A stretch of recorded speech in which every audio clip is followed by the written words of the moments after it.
News चैनलों पर जो एग्जिट पोल हुए हैं वो एक पेशेवर तरीके से एजेंसी के द्वारा किए गए हैं। कांग्रेस का जो 295 का आंकड़ा है, ये किस सर्वे एजेंसी ने किया है? देखिए, इसका नाम ही जनता का पोल है, तो हमारे तमाम जो गठबंधन के सदस्य साथी हैं, कोई ऐसे तो है नहीं कि आर्म चेयर लीडर्स हैं, आर्म चेयर पॉलिटिशियंस हैं, एसी कमरों में बैठकर आंकड़े निकालते हैं, ऐसे लोग तो कोई नहीं है। सब सड़क से जुड़े हुए, ज़मीन से जुड़े हुए, गांव ढाणी से जुड़े हुए लोग हैं। तो वो उनको जो फीडबैक उनके ग्राउंड से आया, उनके वर्कर्स से आया, उनके कार्यकर्ताओं से आया, और सबने अपनी अपनी एजेंसीज भी हायर की थी, ऐसा नहीं कि लोग ट्रैक नहीं कर रहे थे, सब कर रहे थे। उसके बाद जो निचोड़ निकला कर हमारी 2-2.5 घंटे की बैठक चली, उसमें सबने अपने अपने आंकड़े रखे और विश्लेषण किया। ऐसा नहीं कि सिर्फ आंकड़े रखे, सवाल जवाब हुए और लंबी चर्चा हुई। विस्तृत चर्चा के पश्चात ये 295 का, जो कम से कम 295, it's minimum 295, it's not maximum, it's minimum. तो ये आंकड़ा उस वक्त उन तमाम नेताओं से बात, जो नेता वहां नहीं थे उनसे भी संपर्क हुआ फोन पर, और उनसे फोन पर लंबी बात हुई, और उसके बाद यह आंकड़ा आपके सामने हमने रखा। सुप्रिया जी, मैं कांग्रेस की सीटों पर नहीं, आप में से बहुत सारे साथी चुनाव मैदान में गए, आपने वहां से रिपोर्टिंग करी, जिन लोगों ने क्षेत्रों से रिपोर्टिंग करी, क्या आप इन आंकड़ों से वाकया रखते हैं? आपको लगता है कि इस तरह के आंकड़े सही भी हो सकते हैं?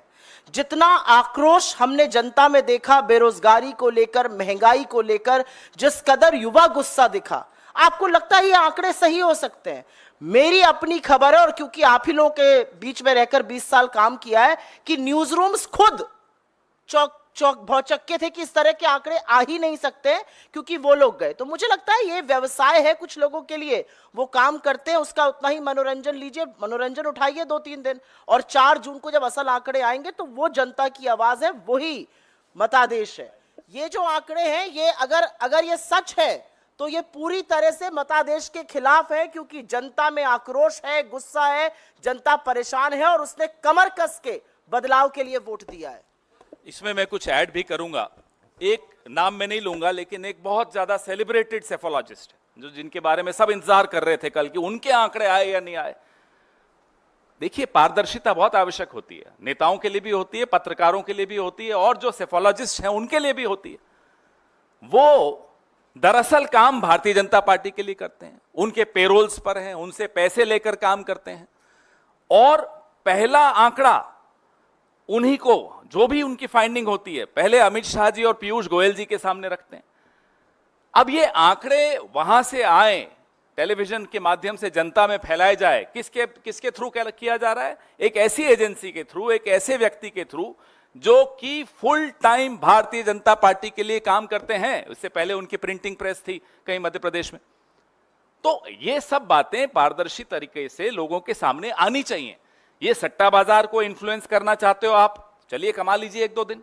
आप मंडे को शेयर मार्केट को इन्फ्लुएंस करना चाहते हो, चलिए मंडे को आप वो भी कमा लीजिए। आपके जो टेम्पो वाले दोस्त हैं उनको कमाना है, उनको कमाने लीजिए। लेकिन अगर आप कुछ और षड्यंत्र रच रहे हैं, if there is a conspiracy you are hatching and you are trying to legitimize that conspiracy through these आंकड़ास, then I am sorry the country is watching you। ये षड्यंत्र को आप एक जामा पहना रहे हैं कि नहीं साहब देखिए माहौल बन गया। ये माहौल क्यों बनाया जा रहा है, ये सवाल आज पूरा देश जानना चाहता है।